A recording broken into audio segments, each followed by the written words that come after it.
దేవునికి స్తోత్రం. ప్రియమైన బిడ్డలారా, ఈ ప్రపంచంలో పిచ్చుకలు ఎంతో చిన్నమైన పక్షులు. అవి ఆహారంను చేసుకునలేవు, కానీ అవి దేవుని యొక్క కృపను బట్టి జీవిస్తూ ఉన్నవి. ఎలా?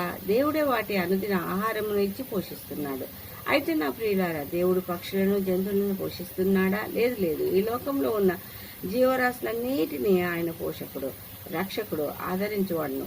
కీర్తన 103లో చెప్పినట్టుగా 103:8 చెప్పినట్టుగా యెహోవా దయా దాక్షిణ పూర్ణుడు, దీర్ఘశాంతుడు, కృపా సమృద్ధి గలవాడు. అయితే నా ప్రియులారా, దేవుడు ఒంటరి అయిన చిన్న పిచ్చుకనైనను లేదా తనను పోలి నరులైనను ప్రభువు ఎప్పుడూ నిరాకరించడు.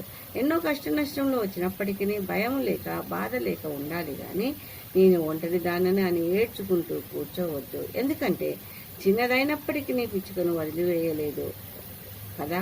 ఒకసారి గమనించండి. కీర్తనాకారుడు చెప్పినట్టుగా ఒంటరి అయిన ఒక పిచ్చుక ఒక రాత్రి మెలకువగా నుండి ఒంటరిగా ఇంటి మీద కూర్చుని తనకు వచ్చిన కష్టమును తలపోస్తూ ఏడుస్తూ కూర్చున్నది. దీన్ని మనము కీర్తన 102:7లో చూస్తాము. ఒంటరి అయిన పిచ్చుక ఏడుస్తూ ఉన్న ఆ పిచ్చుకను వదిలేశాడా ప్రభువు? లేదు. ఏమి చేశాడు? కీర్తన 84:3లో చెప్పినట్టు దేవుని బలిపీఠము వద్ద పిచ్చుకలకు చోటిచ్చాడు. నీ బలిపీఠము వద్దనే పిచ్చుకలకు నివాసము దొరికెను అని చేశానుంది. అయితే నా ప్రియులారా, మనము కూడా ఒంటరి వారం అయినప్పుడు కన్నీటితో ఆయనకు మొరపెట్టినా లేక ప్రార్థించినా ఆయన నీ మొరను వినును. నిన్ను వదిలేస్తాడా? లేదు. మరి ఏం చేస్తాడు? కీర్తన 102:17లో చెప్పినట్టు ఆయన దిక్కులేని దరిద్రుల ప్రార్థన నిరాకరింపక వారి ప్రార్థన వైపు తిరిగి ఉన్నాడు.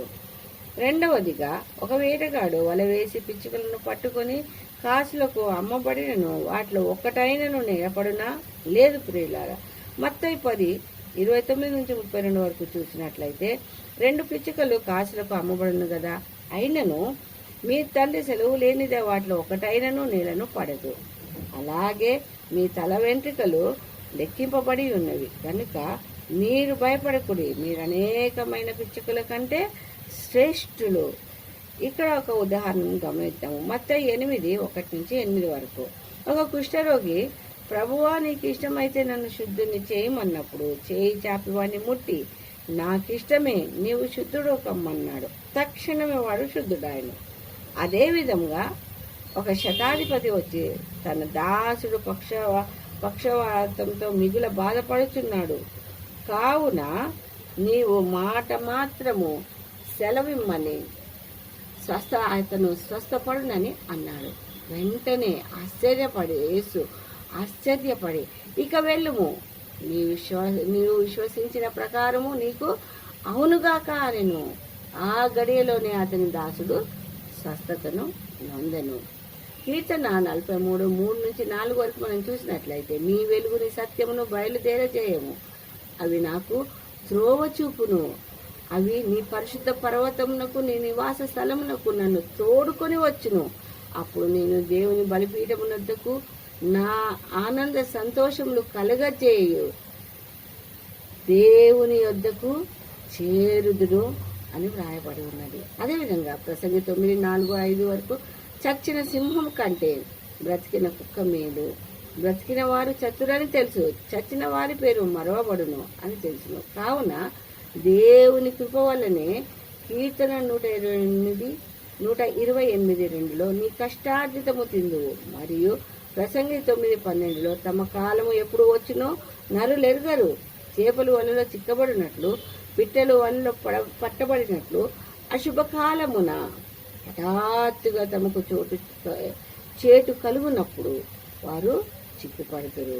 కాబట్టి పిచ్చుకను కాపాడిన దేవుడు నిన్ను నన్ను కూడా కాపాడును. కావున ఇంటి మీద ఒంటరిగా కూర్చొని ఏడవక, అశుభకాలమున హఠాత్తు చేటు కలుగునప్పుడు భయపడక ఆనంద సంతోషములను కలగజేయు పరిశుద్ధ దేవుని యొద్దకు చేరినట్లు ఇప్పుడే మోకరించి ప్రార్థించవలెను.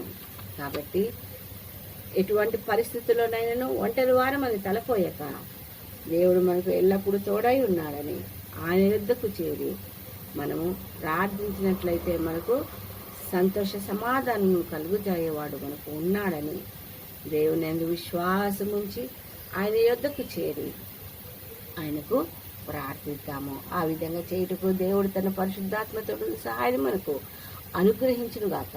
ఆమేన్, ఆమేన్, ఆమేన్.